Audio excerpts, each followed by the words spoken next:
নমস্কার বন্ধুরা, চিত্রাস ডেইলি লাইফস্টাইলে আপনাদেরকে স্বাগত। শুভ সন্ধ্যা সবাইকে। আশা করি সবাই ভালো আছেন। আজ আমি দেখাবো আপনাদেরকে মটন কষা বা মটন কারি। সিম্পল খুব, দেখুন কম তেলে রান্না। 1 কেজি মটন নিয়ে নিয়েছি, আর পরিমাণ মতো নুন, হলুদ, একটু সরষের তেল মেখে এখন রেখে দেবো। এটা একটু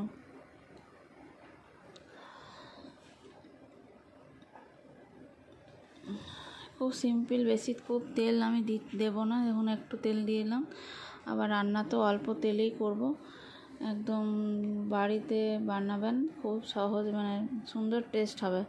রিচ নেই, মটন তো এমনিতেই শরীর রিচ হয়, কিন্তু রান্নাটা এইভাবে করবেন তো একদম রিচ হবে না।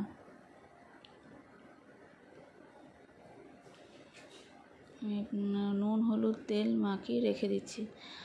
আর এদিকে কড়াইয়ে দেখুন কত কম তেল দিয়েছি, বেশি তেল আমি দিইনি।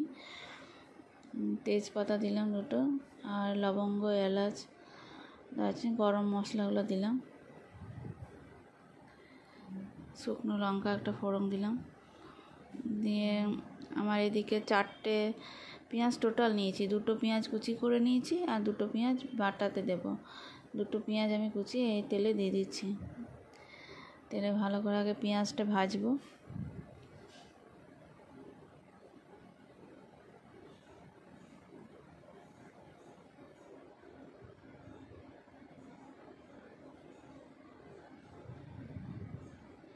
লাল করে ভেজে নেব।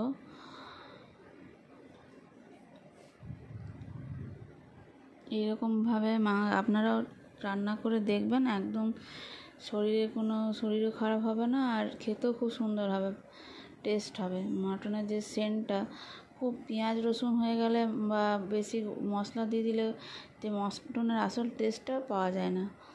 তার জন্য পেঁয়াজগুলো আমি লাল করে ভেজে নিয়েছিলাম। তারপরে এই মশলাটা আমি বেটে রেখেছিলাম, এর মধ্যে দিয়েছি 2টো পেঁয়াজ, 1.5 ইঞ্চি আদাটা একটু বেশি দিয়েছি, আদা দিয়েছি, আর একটা গোটা রসুন দিয়েছি। গোটা রসুন ছাড়িয়ে মশলাটা পেস্ট করে রেখেছিলাম, সেটা দিয়ে দিলাম। ভালো করে মশলাটা ভেজে কষে নেব। তারপর আমি মটনটা দেব, ভালো করে কষবো ভালো করে। এতে আমি একটু হলুদ, তো গুঁড়ো মশলাগুলো সব দেব।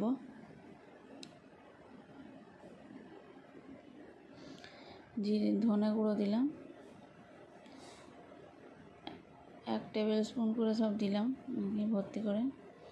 ধনে গুঁড়ো, জিরে গুঁড়ো, যেহেতু আমার স্পুনটা ছোটো ছিল তাই আমি 2বার দিলাম, তো 1 টেবিল স্পুনই হবে এটা পরিমাপে।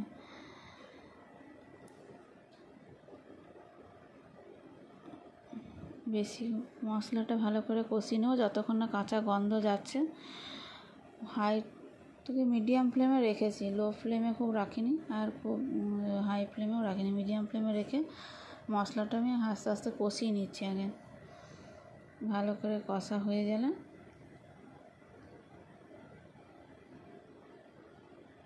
মটনটা দেবো আমি।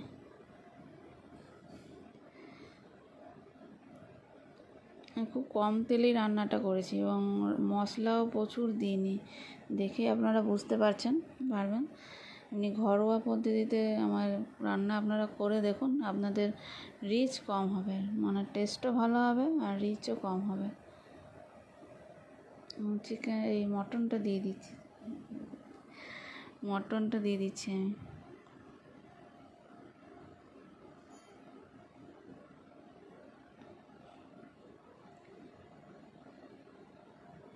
মশলাটা দিয়ে ভালো করে কষিয়ে নেব।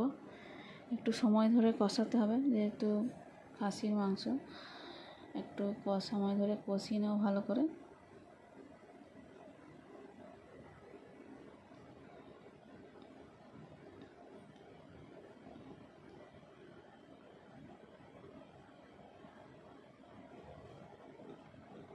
আর চর্বিটা নিয়ে এসেছিলো, আমি চর্বিটা এর সাথে মেশাইনি, লাস্টে আমি দেবো ওটা যখন সেদ্ধ প্রায় হয়ে আসবে, নাহলে চর্বিটা থেকেও গলে গিয়ে প্রচণ্ড তেলে হয়ে যায়। তো চর্বিটা আমি পাশে আমার রাখা আছে, পরে আমি দেবো ওটা। ঠিক মটনটা ভালো করে কষিয়ে নিচ্ছি। দেখতেই পাচ্ছেন কষা হয়ে গেছে খুব সুন্দর ভাবে। একটু সময় ধরে কষতে হবে, তাহলে ভালো হবে, টেস্টও ভালো হবে আর মশলাটার সেন্টগুলো ভালো করে দেবো। একটু চিনি দিয়ে দিলাম, আমি একটু মিট মশলা দিয়ে দিচ্ছি। আমি এই রান্না কষতে কষতে মিট মশলাটা দিয়ে দিলাম।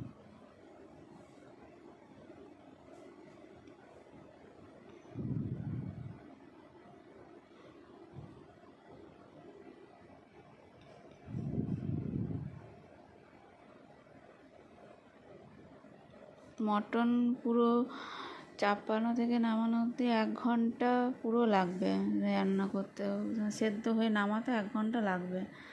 এই যে গরম জল করে কষিয়ে নিয়েছি, এবার গরম জল দিয়ে দিচ্ছি। গরম জলই দিলে স্বাদটা ঠিক থাকবে আর তাড়াতাড়ি ফুটে উঠবে, তার জন্য গরম জলই আমি দিয়ে দিলাম। আমি এটা কোনো প্রেসার কুকারে দিচ্ছি না, আমার এই কড়াইয়েই রান্নাটা পুরোটাই হবে। আমি এখন ঢাকা দিয়ে দিলাম, একদম কম ফ্লেমে দিয়ে দেবো। এবং পাশে চর্বিটা রাখাই আছে, এখনও দিইনি, দিয়ে দেবো। এবারে পরে দিয়ে দিয়েছি, মাঝে ওটা ভিডিওটা স্কিপ হয়ে গেছে। দেখুন কি সুন্দর কালার চলে এসেছে। আমি কষা থেকে পুরো রান্নাটা 1 ঘন্টা লাগলো টোটাল। লাস্টে আমি একটু গরম মশলা দিয়ে দিচ্ছি। আপনারা আমার রান্না করে দেখুন কেমন লাগছে। আপনারা পুরো রেসিপিটা দেখুন। আমার চ্যানেলকে আপনারা লাইক করুন, শেয়ার করুন, সাবস্ক্রাইব করুন। আমার পাশে থেকে আমাকে আরও এগিয়ে নিয়ে যাওয়ার সাহায্য করুন। দেখুন সার্ভ করে দেখিয়ে দিলাম। ধন্যবাদ সবাইকে।